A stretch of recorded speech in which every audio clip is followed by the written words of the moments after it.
ಮನ್ರೇಗಾ ಬದಲಾವಣೆ ಖಂಡಿಸಿ ರಾಜಭವನ ಚಲೋ ನಡೆಯಲಿದೆ. ರಾಜ್ಯ ಕಾಂಗ್ರೆಸ್ನಿಂದ ನರೇಗಾ ಬಚಾವ್ ಸಂಗ್ರಾಮ ಇದು. ಕೈ ನಾಯಕರಿಂದ ರಾಜಭವನ ಚಲೋ ಆಂದೋಲನವನ್ನು ಹಮ್ಮಿಕೊಳ್ಳಲಾಗಿದೆ. ಮನ್ರೇಗಾ ಬದಲಾವಣೆ ಖಂಡಿಸಿ ರಾಜಭವನ ಚಲೋ ನಡೆಯಲಿದೆ. ರಾಜ್ಯ ಕಾಂಗ್ರೆಸ್ನಿಂದ ನರೇಗಾ ಬಚಾವ್ ಸಂಗ್ರಾಮ ಇದು. ಕೈ ನಾಯಕರಿಂದ ರಾಜಭವನ ಚಲೋ ಆಂದೋಲನವನ್ನು ಹಮ್ಮಿಕೊಳ್ಳಲಾಗಿದೆ. ಇವತ್ತು ಬೆಳಗ್ಗೆ 11 ಗಂಟೆಗೆ ಫ್ರೀಡಂ ಪಾರ್ಕ್ನಲ್ಲಿ ಬೃಹತ್ ಪ್ರತಿಭಟನೆಯನ್ನು ಆಯೋಜನೆ ಮಾಡಲಾಗಿದೆ. ಸಿಎಂ ಸಿದ್ದರಾಮಯ್ಯ, ಡಿಕೆ ಶಿವಕುಮಾರ್ ನೇತೃತ್ವದಲ್ಲಿ ಧರಣಿಯನ್ನ ಕರೆಯಲಾಗಿದೆ. ರಾಜಭವನದತ್ತ ರ್ಯಾಲಿಯನ್ನ ನಡೆಸುತ್ತಾರೆ ಕಾಂಗ್ರೆಸ್ ನಾಯಕರು. ಬೆಳಗ್ಗೆ 11 ಗಂಟೆಗೆ ಫ್ರೀಡಂ ಪಾರ್ಕ್ನಲ್ಲಿ ಒಂದು ಪ್ರತಿಭಟನೆ ನಡೆಯುತ್ತೆ. ಕೆಪಿಸಿಸಿ ಅಧ್ಯಕ್ಷ ಡಿಸಿಎಂ ಡಿಕೆ ಶಿವಕುಮಾರ್ ಹಾಗೂ ಸಿಎಂ ಸಿದ್ದರಾಮಯ್ಯ ನೇತೃತ್ವದಲ್ಲಿ ಪ್ರತಿಭಟನೆ ನಡೆಯುತ್ತೆ. ಇನ್ನು ಈ ಒಂದು ಪ್ರತಿಭಟನೆಯ ಹಿನ್ನೆಲೆಯಲ್ಲಿ ಬೆಂಗಳೂರಿಗೆ ಆಗಮಿಸಿದ್ದಾರೆ ಎಐಸಿಸಿ ಪ್ರಧಾನ ಕಾರ್ಯದರ್ಶಿ ಕೆಸಿ ವೇಣುಗೋಪಾಲ್ ಹಾಗೂ ಉಸ್ತುವಾರಿ ಸುರ್ಜೇವಾಲಾ ಅವರು. ಪ್ರತಿಭಟನೆಯಲ್ಲಿ ಸಚಿವರು, ಶಾಸಕರು, ಕೆಪಿಸಿಸಿ ಪದಾಧಿಕಾರಿಗಳು, ಮುಂಚೂಣಿ ಘಟಕಗಳ ಅಧ್ಯಕ್ಷರು ಸೇರಿದಂತೆ ಹಲವರು ಪಾಲ್ಗೊಳ್ಳಲಿದ್ದಾರೆ. ಮೊದಲು ಫ್ರೀಡಂ ಪಾರ್ಕ್ ಬಳಿ ಒಂದು ಬೃಹತ್ ಪ್ರೊಟೆಸ್ಟ್ ಅನ್ನು ನಡೆಸುತ್ತಾರೆ ನಾಯಕರು. ಬಳಿಕ ರಾಜಭವನದತ್ತ ರ್ಯಾಲಿಯನ್ನ ನಡೆಸಲಿದ್ದಾರೆ ಕಾಂಗ್ರೆಸ್ ನಾಯಕರು. ಹೀಗಾಗಿ ಇನ್ನೇನು 11 ಗಂಟೆ ಸುಮಾರಿಗೆ ಈ ಒಂದು ಬೃಹತ್ ಪ್ರತಿಭಟನೆ ಆರಂಭವಾಗುತ್ತೆ. ಮನ್ರೇಗಾ ಹೆಸರನ್ನ ಏನು ಕೇಂದ್ರ ಸರ್ಕಾರ ಬದಲಾಯಿಸಿದೆ, ಈ ಬದಲಾವಣೆಯನ್ನು ಖಂಡಿಸಿ ಇವತ್ತು ಪ್ರತಿಭಟನೆಗೆ ಇಳಿದಿದ್ದಾರೆ. ರಾಜಭವನ ಚಲೋ ಇದು. ರಾಜ್ಯ ಕಾಂಗ್ರೆಸ್ನಿಂದ ನರೇಗಾ ಬಚಾವ್ ಸಂಗ್ರಾಮ. ಈ ಹಿಂದೆಯೂ ಕೂಡ ಡಿಸಿಎಂ ಡಿಕೆ ಶಿವಕುಮಾರ್ ಅವರು ಕರೆ ಕೊಟ್ಟಿದ್ರು. ಅಂದರೆ ಎಲ್ಲರೂ ಕೂಡ ಇದರಲ್ಲಿ ಭಾಗಿಯಾಗಬೇಕು, ಯಾರು ಕೂಡ ತಪ್ಪಿಸ್ಕೊಳ್ಳೋ ಹಾಗಿಲ್ಲ, ಎಲ್ಲ ಸಚಿವರು, ಶಾಸಕರು ಎಲ್ಲರೂ ಕೂಡ ಭಾಗಿಯಾಗಬೇಕು ಅನ್ನೋದಾಗಿ ಒಂದು ಕರೆಯನ್ನು ನೀಡಿದ್ರು. ಕೈ ನಾಯಕರಿಂದ ಇದೀಗ ರಾಜಭವನ ಚಲೋ ಆಂದೋಲನವನ್ನು ಹಮ್ಮಿಕೊಳ್ಳಲಾಗಿದೆ. ಬೆಳಗ್ಗೆ 11 ಗಂಟೆಗೆ ಫ್ರೀಡಂ ಪಾರ್ಕ್ನಲ್ಲಿ ಬೃಹತ್ ಪ್ರತಿಭಟನೆ ಇರುತ್ತೆ. ಸಿಎಂ ಸಿದ್ದರಾಮಯ್ಯ, ಡಿಕೆ ಶಿವಕುಮಾರ್ ನೇತೃತ್ವದಲ್ಲಿ ಧರಣಿಯನ್ನು ಆಯೋಜನೆ ಮಾಡಲಾಗಿದೆ. ಇದಾದ ಬಳಿಕ ರಾಜಭವನದತ್ತ ರ್ಯಾಲಿಯನ್ನು ನಡೆಸುತ್ತಾರೆ ಕಾಂಗ್ರೆಸ್ ನಾಯಕರು. ಕೆಪಿಸಿಸಿ ಅಧ್ಯಕ್ಷ ಡಿಸಿಎಂ ಡಿಕೆ ಶಿವಕುಮಾರ್ ಹಾಗೂ ಸಿಎಂ ನೇತೃತ್ವದಲ್ಲಿ ಪ್ರೊಟೆಸ್ಟ್ ನಡೆಯುತ್ತೆ. ಹೀಗಾಗಿ ಈ ಒಂದು ಪ್ರತಿಭಟನೆಯ ಹಿನ್ನೆಲೆಯಲ್ಲಿ ಬೆಂಗಳೂರಿಗೆ ಎಐಸಿಸಿ ಪ್ರಧಾನ ಕಾರ್ಯದರ್ಶಿ ಕೆಸಿ ವೇಣುಗೋಪಾಲ್ ಜೊತೆಗೆ ಉಸ್ತುವಾರಿ ಸುರ್ಜೇವಾಲಾ ಕೂಡ ಆಗಮಿಸಿದ್ದಾರೆ. ಇನ್ನು ಈ ಒಂದು ಪ್ರತಿಭಟನೆಯಲ್ಲಿ ಸಚಿವರು, ಶಾಸಕರು, ಕೆಪಿಸಿಸಿ ಪದಾಧಿಕಾರಿಗಳು ಹಾಗೂ ಮುಂಚೂಣಿ ಘಟಕಗಳ ಅಧ್ಯಕ್ಷರು ಸೇರಿದಂತೆ ಹಲವರು ಭಾಗಿಯಾಗ್ತಾರೆ. ಮೊದಲು ಫ್ರೀಡಂ ಪಾರ್ಕ್ ಬಳಿ ಒಂದು ಬೃಹತ್ ಪ್ರತಿಭಟನೆಯನ್ನ ನಡೆಸುತ್ತಾರೆ ನಾಯಕರು. ಇದಾದ ಬಳಿಕ ಪ್ರತಿಭಟನೆಯ ಬಳಿಕ ರಾಜಭವನದತ್ತ ರ್ಯಾಲಿಯನ್ನು ನಡೆಸ್ಕೊಂಡು ಹೋಗ್ತಾರೆ ಕಾಂಗ್ರೆಸ್ ನಾಯಕರು. ಇವತ್ತು ಸೆಷನ್ ಕೂಡ ಇದೆ. ಆದರೆ ಈ ಸೆಷನ್ನಲ್ಲಿ ಇದನ್ನು ಡಿಸ್ಕಸ್ ಮಾಡೋದು ಬಿಟ್ಟು ಈ ರೀತಿ ಬೀದಿಗೆ ಇಳಿತಾ ಇದ್ದಾರೆ. ಹೀಗಾಗಿ ಇದು ಯಾವ ಮಟ್ಟಿಗೆ ಸಾಗುತ್ತೆ, ಏನು ಎತ್ತ ಎಲ್ಲವನ್ನ ಕೂಡ ನಾವು ಕಾದು ನೋಡಬೇಕಿದೆ. ಸಾಕಷ್ಟು ಆಕ್ರೋಶವನ್ನು ಹೊರಹಾಕ್ತಿದ್ದಾರೆ ಕಾಂಗ್ರೆಸ್ ನಾಯಕರು. ಈ ಮನ್ರೇಗಾ ಹೆಸರನ್ನು ಬದಲಾಯಿಸಿ ಕೇಂದ್ರ ಸರ್ಕಾರ ಏನು ವಿಬಿಜಿ ರಾಮ್ಜಿ ಎನ್ನುವಂತಹ ಹೆಸರನ್ನು ಇಟ್ಟಿದೆ. ಈ ಒಂದು ವಿಷಯಕ್ಕೆ ಸಂಬಂಧಪಟ್ಟಂತೆ ಜೊತೆಗೆ ಮನ್ರೇಗಾ ಬಿಲ್, ಹಾಗೆ ಮನ್ರೇಗಾ ಬಿಲ್ನಲ್ಲಿ ಏನೆಲ್ಲ ಇತ್ತು, ಜೊತೆಗೆ ಈಗ ವಿಬಿಜಿ ರಾಮ್ಜಿ ಬಿಲ್ನಲ್ಲಿ ಏನಿದೆ ಅಂತ ಕಂಪೇರ್ ಮಾಡಿಕೊಂಡು ಇವರು ಪ್ರೊಟೆಸ್ಟ್ ಮಾಡೋದಕ್ಕೆ ಮುಂದಾಗಿದ್ದಾರೆ. ಇದಕ್ಕೆ ಸಾಕಷ್ಟು ಜನ, ಅಂದರೆ ಈ ಹಿಂದೆ ಕೂಡ ಡಿ ಕೆ ಶಿವಕುಮಾರ್ ಅವರು ಹೇಳಿರ್ತಾರೆ, ಯಾರೂ ಕೂಡ ಗೈರಾಗೋ ಹಾಗೆ ಇಲ್ಲ, ಎಲ್ಲರೂ ಭಾಗವಹಿಸಬೇಕು, ಜೊತೆಗೆ ನಿಮ್ಮ ಊರುಗಳಲ್ಲಿ ಅಲ್ಲಿನ ನಿಮ್ಮ ಗ್ರಾಮದ ಮಟ್ಟಿಗೂ ಕೂಡ ನೀವು ಈ ಒಂದು ಧರಣಿಯನ್ನು ಮಾಡಬೇಕು ಅನ್ನೋದಾಗಿ ಅವರು ಒಂದು ಕರೆಯನ್ನು ಕೂಡ ಕೊಟ್ಟಿದ್ರು. ಇದೀಗ ಇವತ್ತು 11 ಗಂಟೆಗೆ ಫ್ರೀಡಂ ಪಾರ್ಕ್ನಲ್ಲಿ ಈ ಒಂದು ಬೃಹತ್ ಪ್ರತಿಭಟನೆ ಆರಂಭವಾಗುತ್ತೆ. ಈ ಬಗ್ಗೆ ಹೆಚ್ಚಿನ ಮಾಹಿತಿಯನ್ನು ನೀಡ್ತಾರೆ ನಮ್ಮ ಪ್ರತಿನಿಧಿ ರಾಚಪ್ಪ ಸುತ್ತೂರು. ರಾಚಪ್ಪ, ಇನ್ನು ಈ ಮನ್ರೇಗಾ ವಿಚಾರವನ್ನ ಸೆಷನ್ನಲ್ಲಿ ಚರ್ಚೆ ಮಾಡೋದು ಬಿಟ್ಟು ಇವರು ಇವಾಗ ಬೀದಿಗೆ ಯಾಕೆ ಬರ್ತಿದ್ದಾರೆ, ಜೊತೆಗೆ ಕಾಂಗ್ರೆಸ್ನ ಐಡಿಯಾಲಜಿ ಏನು ಅಂತ?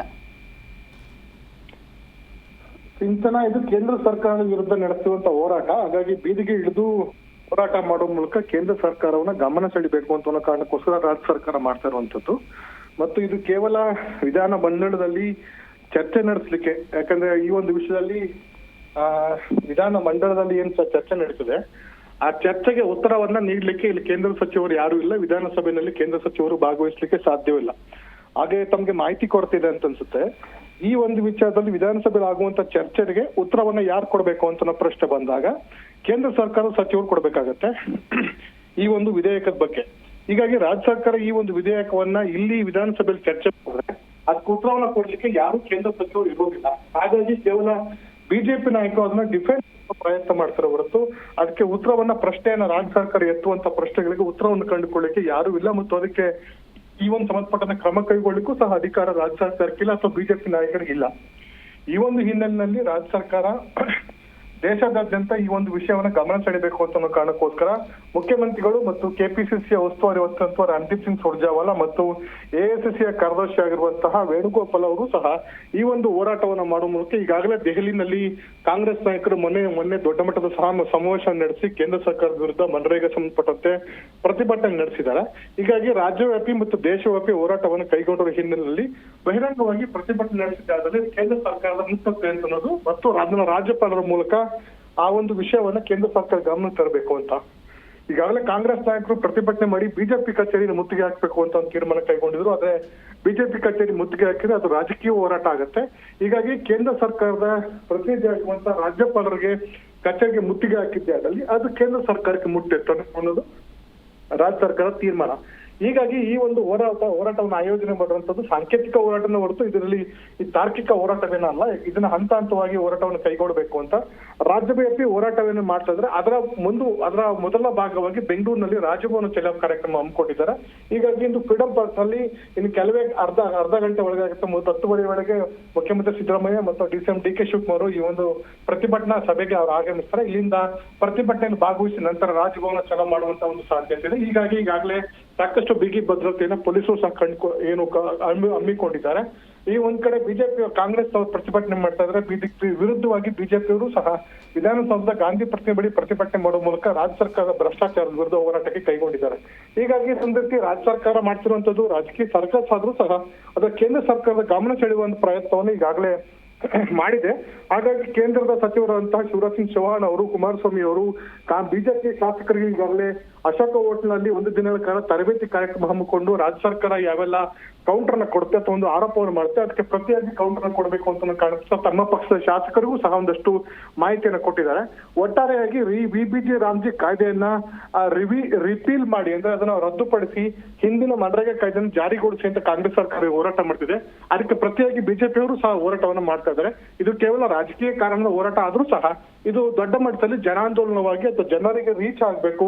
ಆ ಮೂಲಕ ಈ ಮನರೇಗಾ ಕಾಯ್ದೆಲಿದ್ದಂತಹ ಅನುಕೂಲಗಳು ಅಥವಾ ಏನು ಜನಸಾಮಾನ್ಯರಿಗೆ ಸಿಗ್ತಿದ್ದ ಉದ್ಯೋಗಗಳು ಮತ್ತು ಅದರಿಂದ ಆಗ್ತಿದ್ದಂತ ಅನುಕೂಲಗಳನ್ನ ಕೇಂದ್ರ ಸರ್ಕಾರ ಕಸಿದುಕೊಂಡಿದೆ ಅಂತ ಸಂದೇಶವನ್ನು ಕೊಡುವ ನಿಟ್ಟಿನಲ್ಲಿ ರಾಜ್ಯ ಸರ್ಕಾರ ಜಾಗೃತಿ ಮೂಡಿಸುವಂತ ಕೆಲಸವನ್ನು ಮಾಡ್ತಾ ಇದೆ.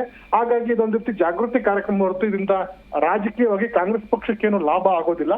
ಆದರೂ ಸಹ ವಿಧಾನಮಂಡಲದ ಉಭಯ ಸದನ ಮತ್ತು ಈ ಒಂದು ಹೊರಗಡೆ ಬಹಿರಂಗವಾಗಿ ಪ್ರತಿಭಟನೆಗೆ ರಾಜ್ಯ ಸರ್ಕಾರ ಮುಂದಾಗಿದೆ. Sinchana. Okay, thank you Rachappa Sutturu ನಿಮ್ಮೆಲ್ಲ ಡೀಟೇಲ್ಸ್ಗಾಗಿ.